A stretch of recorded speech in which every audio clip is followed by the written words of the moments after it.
Avec l'arrivée d'Mbappé au Real Madrid la saison prochaine, Rodrigo pourrait être sacrifié. On voit tout ça dans cette vidéo. Salut à tous les gars, c'est Azial. Aujourd'hui, nouvelle vidéo actu, Real, mais surtout autour du cas Kylian Mbappé et de la possible future composition qu'on pourra avoir la saison prochaine, car oui, il y a des actus qui sont sortis là-dessus, il y a des infos comme quoi le Real Madrid et surtout Carlo Ancelotti seraient déjà en train de réfléchir et de penser à la composition, au 11 de départ que pourrait afficher le Real l'année prochaine, et le sacrifier un petit peu, celui finalement qui serait le perdant de cette histoire, ce serait apparemment Rodrigo. D'après les informations qui sont sorties, Rodrigo pourrait sortir du 11 des titulaires du Real Madrid, et même, pourquoi pas, même si pour le moment, de ce que j'ai vu vis-à-vis du joueur, on ne pense pas à quitter le club la saison prochaine, vis-à-vis de la direction, etc., peut-être qu'il pourrait y avoir une porte de sortie pour Rodrigo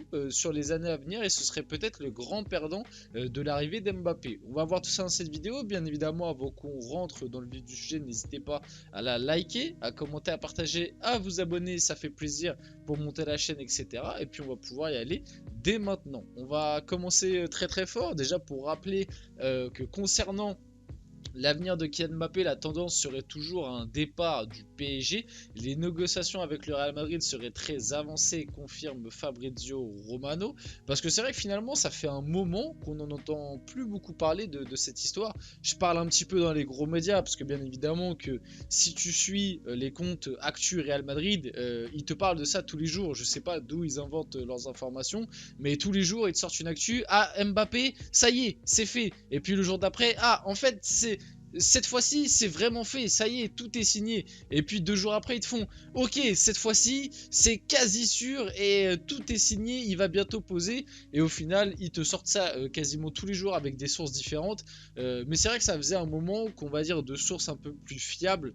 On n'avait pas entendu parler de cette histoire. Ça ne veut pas dire que la tendance a changé, je ne pense pas pour l'instant. Même si ces derniers temps, Mbappé, il a eu quelques déclarations, que ce soit avec l'équipe de France, même Luis Enrique, il n'y a pas si longtemps que ça, il a eu aussi une petite déclaration par rapport à ça, où, je sais pas, c'est un petit ressenti, pressentiment que c'était un petit peu plus flou qu'il y a peut-être quelques temps. Maintenant, ça ne veut pas dire que la situation a changé, que il y a eu un revirement de situation. Je ne pense pas. Je pense toujours que Mbappé, voilà, va aller au Real. Et d'ailleurs, Fabrizio Romano, du coup, l'a reconfirmé.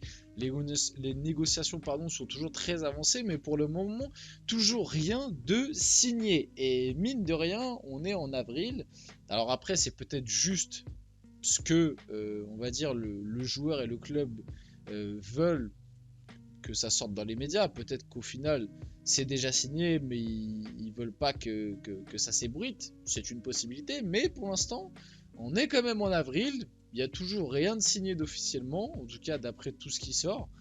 Donc, petit à petit, hein, c'était aussi comme ça en 2022. Bon, c'était peut-être moins quand même avancé, mais au final il y a un revirement de situation, même si bon, moi personnellement je n'y crois pas. Je sais que certains dans la commune PSG commencent à y croire.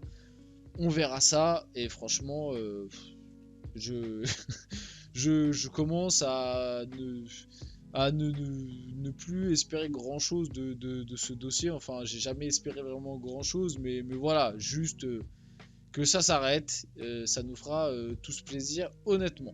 Donc, c'est pas ça quand même le truc intéressant dans cette vidéo. Le truc intéressant, c'est plus de l'aspect Real Madrid. Donc pour la saison prochaine, le duo Mbappé-Vinicius se dessine dans l'esprit de Carlo Ancelotti. Donc information sortie par Marca, vous connaissez, c'est toujours à prendre avec des pincettes. Ça peut marcher selon vous. Donc grosso modo, avec cette info de Marca, on partirait sur le même système que cette année, du côté du Real de Carlo Ancelotti, donc c'est-à-dire ce fameux 4-4-2 diamant ou 4-3-1-2, appelez ça comme vous voulez, avec du coup Bellingham en 10, le milieu à 3, la défense à 4, et les deux de devant, du coup, qui seraient Vinicius et Kylian Mbappé. Là où cette saison, c'est plus Vinicius et Rodrigo, ou à des moments, tu peux avoir un Brahim Diaz, tu peux avoir un José Lu, bref, vous avez compris l'idée. Donc l'année prochaine, ce serait plus Vinicius et Mbappé. Et déjà, je trouve ça assez surprenant, Parce que moi je pensais qu'avec l'arrivée d'Mbappé on allait repasser sur un 4-3-3 du côté du Real avec Mbappé qui allait jouer en 9 en tout cas sur la composition de départ avec un Rodrigo à droite et un Vinicius à gauche, mais apparemment Carlo Ancelotti a envie de garder ce milieu à 4, du coup ce fameux diamant au milieu de terrain, donc c'est quand même une information je trouve assez intéressante.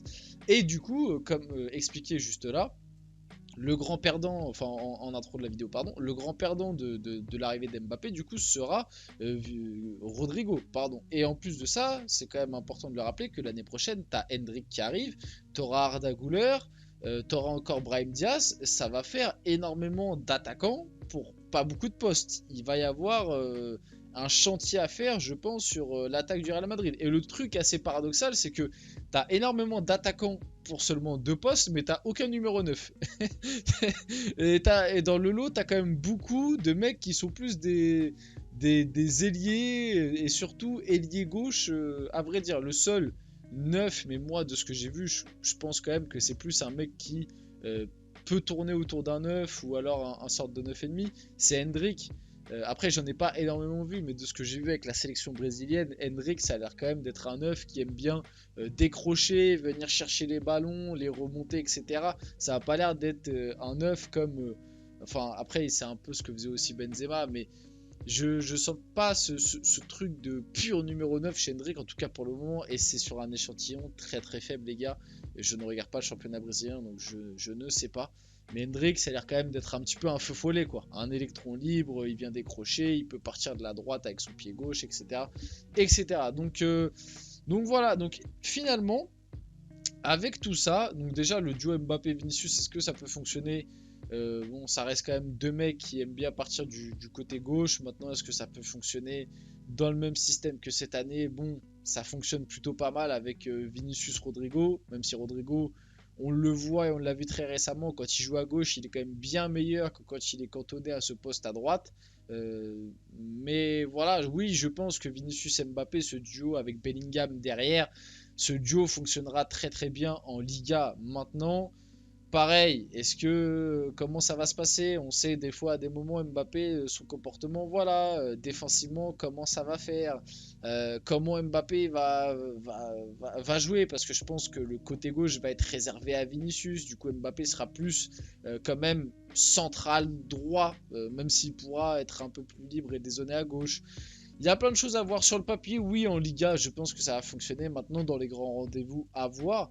Et c'est pour ça aussi, du coup, que ces derniers temps, il y avait pas mal de rumeurs autour de Rodrigo.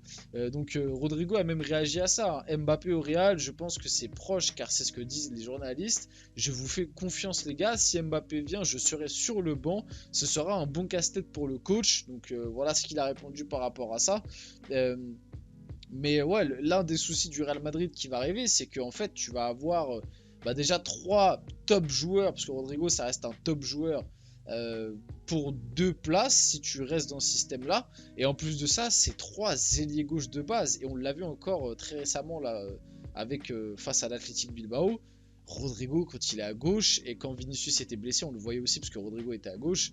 Quand il est à gauche, c'est un joueur totalement différent. Et tu le sens qu'il est plus à l'aise, qu'il est plus fort, que c'est son côté préférentiel. En fait, Rodrigo est un ailier gauche. Il dépanne quand il jouait en pointe à une époque et quand il joue à droite aujourd'hui, enfin dans cette attaque à 2, mais plus côté droit.